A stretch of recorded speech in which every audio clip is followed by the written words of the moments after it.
இயேசுவில் அன்பிற்குரியவர்களே, நம் ஆண்டவராக இயேசு கிறிஸ்துவின் அருளும் அமைதியும் உங்களோடு என்றும் இருப்பதாக.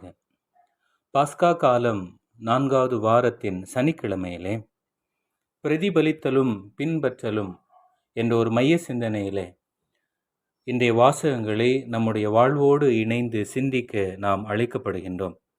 ஒவ்வொரு மனிதனுக்கும் ஒரு தனித்தன்மை உண்டு. வெவ்வேறு விரல்களைப் போல அவர்கள் வேறுபடுகிறார்கள்.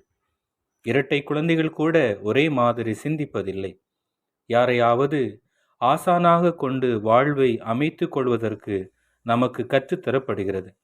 கைப்பிடித்து எழுத கற்றுக்கொள்வது போல, கைவிரல் பிடித்து நடக்க பழகிக்கொள்வது போல, யாரையேனும் சார்ந்து வாழ்க்கையை நுகர்வது இலகுவாக இருக்கிறது. பிரதிபலித்தது என்பது வேறு, பின்பற்றுவது என்பது வேறு. பின்பற்றுவது எளிது. நாம் செய்ய வேண்டியதெல்லாம் அடுத்தவர் செய்வதை அப்படியே செய்து, அடுத்தவர் சொன்னதை அப்படியே சொல்லி, புறவயமாக தன்னை மாற்றிக்கொண்டு தனித்தன்மையை இழந்து உள்ளுணர்வுக்குள் தள்ளி அமுக்கி விடுவது. பிரதிபலிப்பது கடினம். அது இயல்பாக நிகழ்வது. எந்த ஒரு பிரார்த்தனைகளும் இல்லாமல் வருவது. வெகு காலம் அதற்கு தேவைப்படுகிறது. பின்பற்றுவது மூலத்தை போல செய்வது. போல செய்கிற போதெல்லாம் அதனுடைய இயல்பு நீர்த்து போகின்றது. போல செய்கிற போதெல்லாம் தன்னை தனித்தன்மையோடு உருவாக்கிய இருத்தலை, இயற்கையின் இனிமையை மறுதளிக்கிறான் மனிதன்.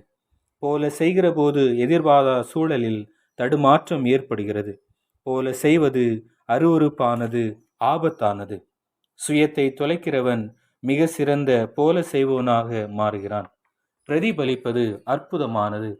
சுயத்தை உணர்வனால் மட்டுமே பிரதிபலிக்க முடியும். எத்தனை பேர் பிரதிபலித்தாலும் இயல்பானது அப்படியே இருக்கும். அழகிய முழு நிலவை குளம் பிரதிபலிக்கிறது. எத்தனை குளம் வேண்டுமானாலும் அதை பிரதிபலிக்கலாம். குளத்தின் நீர் தெளிந்திருந்தால் மட்டுமே நிலவை பிரதிபலிக்க முடியும். பிரதிபலிப்பதற்காக நிலவோ குளமோ முயற்சிப்பதில்லை. குளம் குளமாகவே இருக்கிறது. அதன் நீர் நீராகவே இருக்கிறது. பிரதிபலிக்கும் போது அதன் நீர் இன்னும் அழகாக இருக்கிறது. ஆகவே நம்முடைய வாழ்க்கை எப்படிப்பட்டதாக இருக்கின்றது என்பதை சிந்திக்க நாம் அழைக்கப்படுகின்றோம். இன்றைய திருப்பலி வாசகங்களில் பிரதிபலிப்பதற்கும் பின்பற்றுவதற்கும் உள்ள வேறுபாட்டினை நாம் காண முடிகின்றது. முதல் வாசகத்தில் பவுலின் வார்த்தைகளை எதிர்த்த யூதர்களின் செயல்பாடு பின்பற்றுகின்ற மனதையும், பவுல் பர்னபாவின் செயல்பாடுகள் பிரதிபலிப்பதன் செயல்பாடாக உள்ளதை காண முடிகிறது.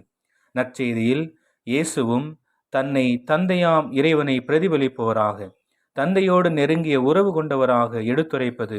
அவரை போல நாமும் பின்பற்றுவர்களாக இல்லாமல் பிரதிபலிப்பவர்களாக வாழ அழைக்கப்படுகின்றோம். இயேசுவை போல நாமும் பிறரை மாட்சிப்படுத்தும் மனிதர்களாக வாழ்வோம். இறைவன் என்றும் நம்மோடு. ஆமேன். இயேசு